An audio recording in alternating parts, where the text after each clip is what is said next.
시편 106편 1절에서 12절까지의 말씀을 제가 봉독하겠습니다. 할렐루야, 여호와께 감사하라. 그는 선하시며 그 인자하심이 영원함이로다. 누가 능히 여호와의 권능을 다 말하며 주께서 받으실 찬양을 다 선포하랴. 정의를 지키는 자들과 항상 공의를 행하는 자는 복이 있도다. 여호와여, 주의 백성에게 베푸시는 은혜로 나를 기억하시며 주의 구원으로 나를 돌보사 내가 주의 택하신 자가 형통함을 보고 주의 나라의 기쁨을 나누어 가지게 하사 주의 유산을 자랑하게 하소서. 우리가 우리의 조상들처럼 범죄하여 사악을 행하며 악을 지었나이다. 우리의 조상들이 애굽에 있을 때 주의 기이한 일들을 깨닫지 못하며 주의 크신 인자를 기억하지 아니하고 바다 곧 홍해에서 거역하였나이다. 그러나 여호와께서는 자기의 이름을 위하여 그들을 구원하셨으니 그의 큰 권능을 만인이 알게 하려 하심이로다. 이에 홍해를 꾸짖으시니 곧 마르니 그들을 인도하여 바다 건너가기를 마치 광야를 지나감 같게 하사 그들을 그 미워하는 자의 손에서 구원하시며 그 원수의 손에서 구원하셨고 그들의 대적들은 물로 덮으심에 그들 중에서 하나도 살아남지 못하였도다. 이에 그들이 그의 말씀을 믿고 그를 찬양하는 노래를 불렀도다. 아멘. 시편 106편은 시편을 5개로 나눈 4권의 마지막 시편으로 이스라엘 역사를 다루고 있습니다. 오늘 시편이 이게 48절까지 있는데 그 긴 내용 가운데 출애굽으로부터 바벨론 포로까지 긴 역사를 회상하면서 이스라엘 백성들이 하나님의 은혜를 받으면서도 어떤 죄악을 저질렀는지를 자세하게 기록하고 있습니다. 오늘 시편 앞에 나오는 105편도 이스라엘의 역사를 다루고 있는데 관점이 좀 다릅니다. 105편은 하나님의 은총의 관점에서 내용을 기록하고 있다면 시편 106편은 계속되는 하나님의 구원 안에서도 그 은총을 거부한 인간들의 범죄의 관점에서 다루고 있습니다. 1절이 이렇게 시작되지 않습니까? 할렐루야, 여호와께 감사하라. 그는 선하시며 그 인자하심이 영원함이로다. 여러분, 이 표현이 특별한 표현이 아니잖아요. 여러분, 시편을 보면 이런 표현이 굉장히 자주 등장을 합니다. 여러분, 하나님과의 관계에서 우리가 취할 태도가 뭐냐? 언제나 감사라고 하는 거죠. 여러분, 신앙의 크기를 뭘로 측정할 수 있겠습니까? 기쁨의 크기라고도 얘기할 수 있겠지만 신앙의 크기는요, 결국 내가 하나님과의 관계 속에서 얼마나 큰 감사를 드리느냐, 거기에 달려 있다는 거예요. 여러분, 감사라고 하는 거는요, 생각이 없으면 저절로 나오는 것이 아니라는 거예요. 그 하나님이 누구신지, 그 하나님 앞에서 내가 어떤 존재인지를 생각하고 아는 것에서 감사가 시작되는 거죠. 그리고 하나님께서 나에게 무엇을 베푸셨는지, 내가 무엇을 하나님으로부터 받았는지를 알게 될 때 내 속에서 감사가 우러나오는 겁니다. 여러분, 초보적인 감사는 뭡니까? 내 손에 뭘 쥐어줘야지 감사하는 거예요. 내 입에 좀 뭘 넣어줘야지 감사하죠. 여러분, 누가 그렇습니까? 어린 아이들이 해요. 좀 있으면 어버이날인데 초등학교 다니는 아이들, 유치원 다니는 아이들이 이렇게 또 거기서 편지를 쓰잖아요. 편지의 내용을 보면 뭐라고 씁니까? 맛있는 거 주셔서 감사하고 사줘서 감사하고 그런 거에 감사를 합니다. 근데 사람이 이렇게 성장을 하면요, 뭘 감사합니까? 뭘 받은 것도 감사하지만 존재 자체가 감사한 거예요. 여러분, 자녀가 청년이 되고 어른이 되었는데 집 사줘야지 감사하고 그러면 안 되잖아요. 나라는 존재가 이 땅에 살아가게 해준 그 부모에게 자연스럽게 감사가 우러나와야 되는 거죠. 지금 시인은 시편을 시작하면서 여호와께 감사하라 라고 명령하면서 그 근거를 어디에 두고 있습니까? 하나님의 존재, 하나님이 어떤 분이신지를 말씀하고 있잖아요. 하나님이 어떤 분이십니까? 여호와는 선하시며 그 인자하심이 영원함이로다 라고 고백하잖아요. 그러면 하나님이 어떤 분이신지 시인은 어떻게 알았을까요? 2가지 방편이 있겠죠. 하나는 성경을 통해서 알았을 텐데 이 시편을 기록할 당시에 성경이 있었을까요? 그러면 어떻게 알았을까? 부모로부터, 조상으로부터 구전된 하나님에 대한 체험, 경험을 전해 들었겠죠. 우리가 성경을 읽는 것처럼. 또 하나는 뭡니까? 그것을 내가 지식으로 받고 끝나는 것이 아니라 그것을 바탕으로 해서 오늘을 살아가는 내가 하나님과 관계 속에서 경험해 보니까 맞다. 우리 어머니가, 우리 아버지가 하나님을 선하시고 인자하시다고 말씀하셨는데 내가 하나님을 경험해 보니까 그분이 정말 그런 분이시구나. 그 고백이 나오고 깨닫게 되는 거죠. 이어서 시인은 이런 질문을 던집니다. 누가 과연 여호와의 권능을 다 말할 수 있으며 주께서 받으실 찬송을 다 선포할 수 있겠느냐?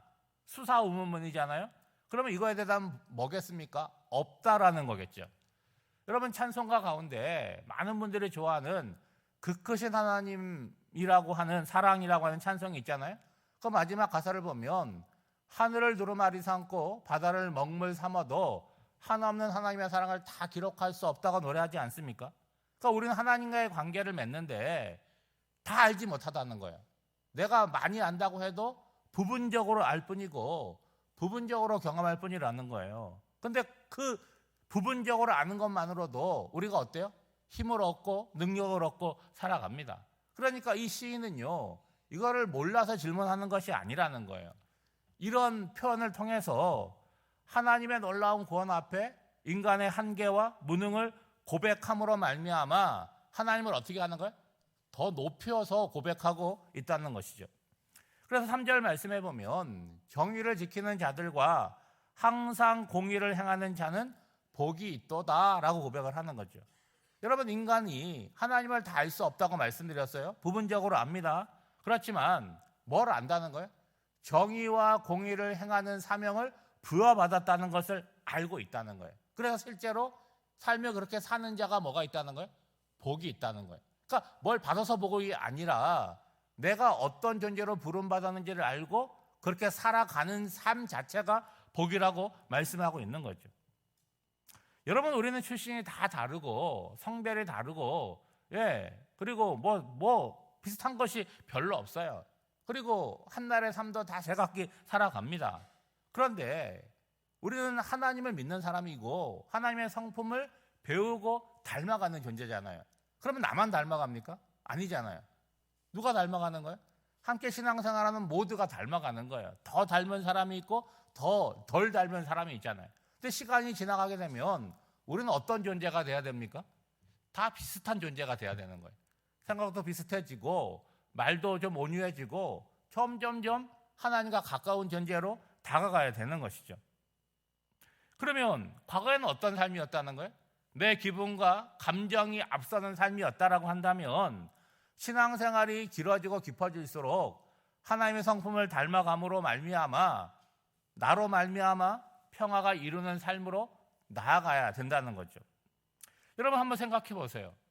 다른 사람이 아니잖아요. 내가 예수를 믿어요. 그러면 내 안에 어떤 변화가 있어야 되겠습니까? 내가 예수 믿음으로 말미암아 내 마음속에 기쁨과 평화가 먼저 이루어져야겠죠. 그러면 그걸로 끝나겠습니까? 내 속에 기쁨이 충만하고 은혜가 충만하게 되면 그런 내가 속해 있는 공동체가 있잖아요. 작게는 가정으로부터 시작이 되고 넓게는 교회 공동체일 수도 있고 여러분이 만나는 사람과의 관계 속에서 나로부터 뭐가 나와야 되는 거예요? 상한 감정이 아니라 내 속에 흘러넘치는 기쁨과 감사가 흘러나와야 되는 거예요. 그 삶을 뭐라고 시인은 얘기하는 거예요? 그게 하나님으로부터 받는 복이고 너희들이 누리는 복이다 라고 말씀을 하는 거죠. 지금 시인의 삶에서는요, 그 복을 누리는 것에 어려움이 있는 거예요. 시인에게 문제가 있는 건지 아니면 외부적인 문제가 있는 건지 그건 알 수가 없습니다. 그래서 시인은 하나님께 간구하는 거예요. 그래서 여러분 4절 말씀해 보면 주목할 만한 두 단어가 있지 않습니까? 나를 기억하소서, 나를 붙드소서라고 나오고 있습니다. 여러분, 영어 성경을 보면 기억이라고 하는 건 똑같아요. remember 이렇게 나오는데 나를 돌보소서라고 할 때 어떤 영어 단어로 번역을 했느냐? visit라고 하는 단어로 번역했어요. 뭔지 아시죠? 방문했다는 거예요. 그러니까 하나님, 나를 찾아오셔서 나를 방문하셔서 내 삶에 개입해 달라는 거예요. 그럼 하나님이 내 삶에 찾아오셔서 간섭하시고 개입하시면 어떻게 되겠습니까? 내가 갖고 있는 문제가 해결되고 평화가 회복되겠죠. 그것을 시인은 어떻게 설명하는가? 5절입니다. 내가 주의 택하신 자가 형통함을 보고 주의 나라의 기쁨을 나누어 가지게 하사 주의 유산을 자랑하게 하소서. 세 가지 표현이 나옵니다. 주의 택하신 자, 주의 나라, 주의 유산. 이것이 뭡니까? 하나님과의 우리와의 관계의 특별함을 말하고 있는 거예요. 그렇죠? 이어서 나오는 건 뭡니까? 형통함, 기쁨, 자랑은 무엇입니까? 부여받은 사명대로 하나님의 자녀답게 살아냄으로 말미암아 우리가 얻게 되고 누리게 될 결과를 얘기하는 거죠. 여러분, 신앙생활은요, 다른 사람에게 보여주기 위한 것이 아닙니다. 하나님의 선하고 아름다운 것에 대한 감사를 고백했는데 그것을 내가 신앙생활을 통해서 누리며 사는 삶이라는 거예요. 그러면 앞서 말씀드린 대로 그분을 닮아간다고 할 때 내 삶을 통해서도 뭐가 나타나겠습니까? 선하고 아름다운 것을 지향하는 삶으로 나아가게 된다는 거예요. 그것이 무엇이냐? 5절에 말씀하는 것처럼 택함 받은 자의 형통, 주의 나라가 주는 기쁨, 그리고 주님을 자랑하는 생활로 이어지게 된다는 거죠. 이제 시인은 자기 개인에서 벗어나서 공동체의 제약을 고백하고 있습니다. 여러분, 6절 말씀에 보면 우리가 우리 조상들처럼 범죄하여 사악을 행하며 악을 지었나이다. 세 가지 단어로 표현하고 있지 않습니까? 범죄, 사악, 악. 세 가지 동사를 쭉 이어서 사용하고 있는데 이것은 어쩌다 보니까 지은 죄가 아니라는 거예요. 조상들로부터 이어져서 계속해서 내려오는 반복적이고 깊은 죄라고 얘기하는 거예요. 그리고 그 시점을 구체적인 사건을 이야기하고 있는데 출애굽 사건을 이야기하고 있습니다. 여러분, 하나님의 구원 계획이 구체적으로 드러난 사건이 바로 출애굽 사건 아닙니까? 7절에 보면 우리 조상들이 애굽에 있을 때 어떤 일을 경험했다는 거예요? 하나님이 기적을 베푸셔서 출애굽했잖아요. 그런데 우리 조상들은 깨닫지 못했다는 거예요. 하나님은 계속해서 크신 은혜를 베푸셨지만 이스라엘은 그 은혜를 경험할 때는 잠시 어떨지는 몰라겠지만 금방 어떻게 했다는 거예요? 예, 지속적으로 기억하지 못하고 잊었다는 거예요. 여러분, 은혜를 받았지만 기억하지 못하고 잊어버렸다는 것은 무엇입니까? 어떤 이해를 갖고 있었다는 거예요? 이런 것들은 우연히 일어난 것이다. 그런 이해, 혹은 이건 우리가 무엇을 했던 결과로 나타난 것이다. 그렇게 생각을 한 거겠죠. 그러니까 그들의 태도를 보면 출애굽의 백미라고 할 수 있는 홍해를 건너는 이 사건을 통해서 뭘 보였다는 거예요? 감사와 기쁨이 아니라 하나님을 거역했다는 거예요. 그러니까 풍성한 은혜를 누리면서 감사하기는커녕 오히려 뭐하고 있는 거예요? 죄를 쌓고 있었다라는 고백을 지금 시인은 하고 있는 거죠. 그러면 여러분, 어떤 결과가 예상이 됩니까? 하나님께서 출애굽의 은혜, 왜 놀라운 구원의 은혜를 베푸시는데 이스라엘 백성들은 은혜를 받아들이지 못하고 거부하고 죄를 지면 우리 관점에서 보면 어떤 결과가 와야 돼요? 구원이 취소돼야 되잖아요. 근데 은혜가 뭐냐? 8절 말씀에 보면 어떻게 시작이 됩니까?